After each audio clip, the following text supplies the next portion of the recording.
Hi, this is Joe again with another movie review. And for the sake of this video, I'm going to be discussing. I know I'm going to do this a day late, so don't put down any comments. I'm doing it a day after Halloween, so don't give me any grief over it. I'm doing the classic 1948 film Abbott and Constello meet Frankenstein. Like I said, I know I'm doing it a day late because I was busy yesterday giving out candy to Halloween candy to the kids, so didn't have time yesterday to do a video on this. But now today I have the time to do it, and I'm doing, like I said earlier, 1948 film Abbott and Constello meet Frankenstein. Now this is definitely in the more recent history, in the 2000s. It's definitely one of the more. It has become one of the more popular Abbott and Costello films, and one of the more popular films, horror comedy films. True, there hasn't been all that many because people got so sick of at least in my generation, got sick of the slasher films, like Friday the 13th, Halloween, Friday the 13th, and of course Nightmare on Elm Street, plus reboots of those franchises. So what I want to do is have a horror comedy, and this, of course, is one of the few. Other than maybe the Ghostbusters films. And of course, this is one of the few that Universal decided to have a crossover thing with it. For some reason, they wanted to make an Abbott Costello movie comedy film with the classic Universal monster movies.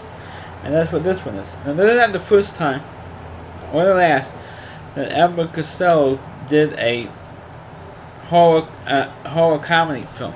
He did one previously called Hold That Ghost, that obviously a ghost story one. And then after the success of Abbott and Costello meets Frankenstein, they had one with actually two others with actually Boris Karloff, who was not in Abbott and Costello meets Frankenstein. And I'm going to get into it in a minute. Boris Karloff did two previous films called Abbott and Costello meets Dr. Jekyll and Mr. Hyde. Plus, Abbott and Costello meets the killer Boris Karloff. Those are the two that Karloff did. He did not appear as the Frankenstein monster in Abbott and Costello meets Frankenstein. They had the actor who was most recently playing the monster in movies like Dracula meets Frankenstein or the Wolfman meets Frankenstein films. It was that actor who played the monster in those movies, portraying him in Abbott and Costello meets Frankenstein. But you also had two other famous movie monsters as well. You had Bela Lugosi, who reprised his role as Dracula for the first time since 1931. In the original Dracula movie, the Bela Lugosi reprised his role here. For some reason, for the other Dracula movies, Bela Lugosi did not reprise his role as Dracula. They didn't hire him. For some reason, it was not available, or Universal decided not to have him for it. So they hired other actors. So including John Carradine was being one of them.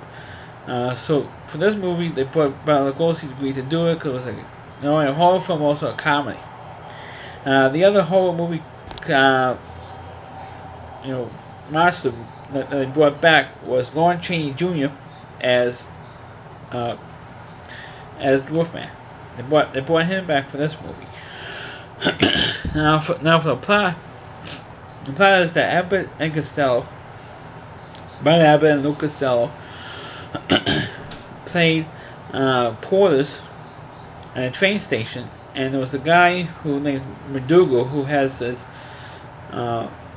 like a monster museum, a monster carnival thing, and which is a similar plot to some of the other cross movies that Universal did in the 40s, and early in the 40s. And he brought the body of the supposed remains of Dracula, who, like I said, was played by Bela Lugosi, as well as the body of Frankenstein's monster. And he wants to put these two on display in his little monster, museum there. And so he hires Abbott and Costello to transport them And of course, he realizes that Costello, or the guy who ran the museum, this guy named McDougal, thinks that Costello is an incompetent idiot. And he says, hey, and Costello mentions that, hey, these two guys are actually alive. It was after they transported them to the museum. And he says to Abbott, and says, hey, these two guys are alive. And of course, Abbott never believes him. Throughout most of 3/4 of the movie, he does not believe Costello when he says, hey, Abbott. And when he never says, hey, Abbott in this film. He says, hey, these guys are alive. And he has, Dracula with his arms like this. Does this weird mumble jumble stuff on him. And actually hypnotizes Costello at one point. And of course he tells Abbott what's going on. He sees his mother walking like this. And Abbott says, oh, come on, these creatures, they're legends that's made out, they're fake. These are fake creatures. They're all made of wax, like the other wax figures in here. And because Abbott is, actually his name was like Chick. His character's name was Chick in this film. So Chick, these suckers are alive. And I says, oh, come on, you're making this up. There's a bunch of baloney. It's not true. Because Costello knows it's the truth, and the audience who's watching this film knows that Costello was telling the truth in this film. Long story short, Costello's girlfriend, in one of the subplots, Costello's girlfriend was actually working with Count Dracula. And Dracula, one of his plots was he wants to revitalize the monster, the Frankenstein monster, but he knows of Frankenstein's mistake in putting a brain of a criminal inside Frankenstein's head. So he wants to take that brain out and put a brain in that's easily manipulated by him, by Dracula. And doing this little look into my eyes, type thing. So the girl says, hey, Costello's girlfriend says, hey, I got a perfect one, and that's Lou Costello, because he's an idiot. He's easily persuaded by people.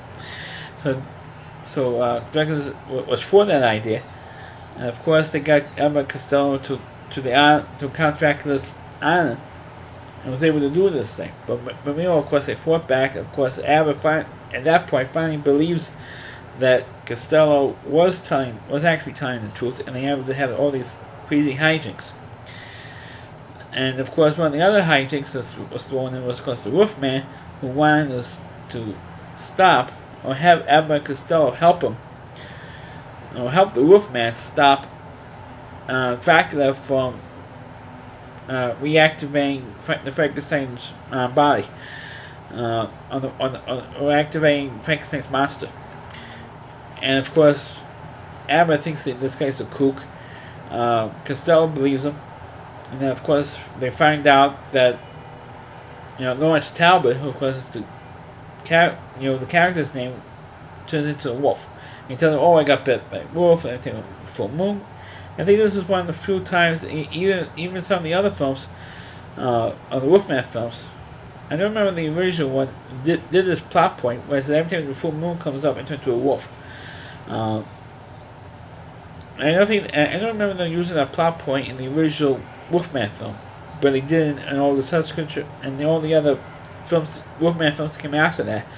Then they used, every time the full moon comes up, I turn into the wolf.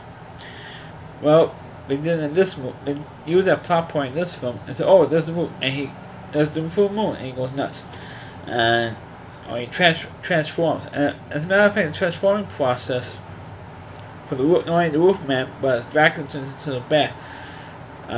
Particularly the transformation of Dracula from the bat, from going to his human form to the bat, and vice versa, was made by Walter Lantz, who of course was more famous for being created the animated character Woody Woodpecker. He was hired because he worked for Universal, and they hired him to do the animation for the transformation scenes of Dracula to the bat and vice versa, and that was like the best. Even in the original 1931 Dracula, which I previously reviewed, so please check it out if you haven't. And They did a great job with that. Excuse me. They did a great job with that. So with the animation with that is concerned, because I think it was one of the few times we actually see that transformation on screen. Not even the original Dracula, you actually saw him transform into a bat on screen. I think you did, but in the Abbott and Constello Frankenstein, they did a much better job in showing that. And also you had a really funny bit at the end of this movie. But like I said, after they got away from all these monsters, Dracula, the Frankenstein monster, and the Wolfman, the chain character, fell into sorry about that. The water outside the castle, which ended them, and of course you also had Dracula. Also having Dracula as well. All three of them were pretty much defeated by the end of this film with those crazy comedy hijinks of Abbott and Constello. And of course, when they were at the end of the movie, Abbott and Constello were in a boat rowing away from the castle, and Costello says to Abbott, "Hey, you believe me now?" He said, "Yes, Lou, I believe you now." And as they're rowing away, they hear this mysterious voice in the boat. And the boat was, "Oh, I'm sorry to get the hijinks with you." I said, and they go, like, "Who is that?" And it says, "Oh, it's just only me, the Invisible Man." And the two of them, and Abbott and Costello dive in, jump out of the boat into the water and swam away. And that's how the Abbott and Constello Frankenstein ended. But as a movie itself, I think it's one of the few movies that incorporated the Universal monsters with Abbott and Costello. It's definitely one of the more better ones. One of the ones that remember, because you have four if you count the Invisible Man. And the Invisible Man was voiced by Vincent Price, who played the Invisible Man in The Invisible Man Returns. Because the original character was played by Claude Rains. And if you haven't checked out my review of The Invisible Man, please do so. Because Claude Rains was killed off in the original movie, the original 1933 film. So they had to have a different actor to play the part, and they brought in Vincent Price. And of course, I think I might be wrong. I think that was the only time that Vincent Price was involved in a Abbott and Costello movie. I think this was the only appearance, and you just hear his voice. You never see him rock. You never see the boat rock with him in it. They didn't use any kind of special effects or Invisible Man style effects, other than hearing Vincent Price's voice. But I thought they did a real cute, funny. Naturally, because the Abbott and Costello movie had to end on a really funny note, and they did it with that. I thought it was great. It was clever. It was years since I've seen this movie, because I always have fun memories of watching Abbott and Costello movies in general. Because every Sunday morning on Channel 11, they used to show, until about the early 90s, they used to show an Abbott and Costello movie every Sunday morning. Maybe about like 10:30, 11 o'clock in the morning, they showed an Abbott and Costello film. And it was, I think they showed us about all of them. But when they showed one of the monster films, I really paid attention because it was really clever, and it's really great to see Bela Lugosi playing Dracula again. Because this was the only other than, as I mentioned earlier, the only other time that Bela Lugosi played Dracula was in, of course, the original 1931 Dracula film. So he never played Dracula again until Abbott and Costello Frankenstein, and unfortunately he never played him again, because 11 years later, Bela Lugosi unfortunately passed away while making Plan 9 from Outer Space. Which, if you haven't checked out that review I did, please check that out.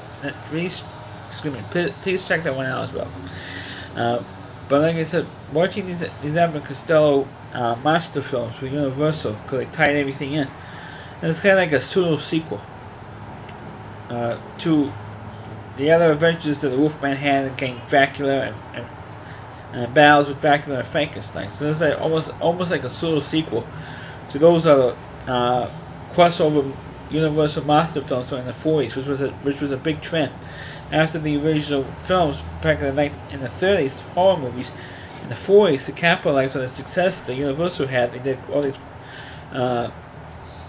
crossbows of Dracula vs. Frankenstein, which I don't think they ever did. They did Dracula vs. the Wolfman vs. Frankenstein. They did all, and special appearances for Dracula in those other movies. But this is the first one that had all three of them together, and it's a recognized pseudo sequel, and it's still a popular film today, especially we just had Halloween was yesterday.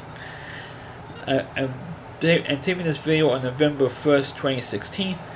So we just had Halloween, and it's still one of the more popular horror films. And I think other than maybe like I said earlier, I think maybe the Ghostbusters films, this is still one of the more popular horror comedy films that ever came down the pike. So if you ever seen Abbott and Constello meets Frank, if you haven't seen it, check the movie out. I don't know if it's on YouTube. I really can't tell you because I don't know myself. But if it is, please check that movie out. So that's my review of Abbott and Constello meets Frankenstein. Please check on the video. Please rate it. Feel free to comment on it. Please subscribe to my channel, and please forward this video to your Facebook pages. You can check out all of my videos not only on my YouTube channel, but rallyc.com. That's all WDY. And then C.com. There's a homepage of the Rally Reviewer. Chris Lee Moore. Check out all of his content, all of his TV trash videos, plus all of his other content from his other contributors to his website. Thanks for watching, and catch you next time.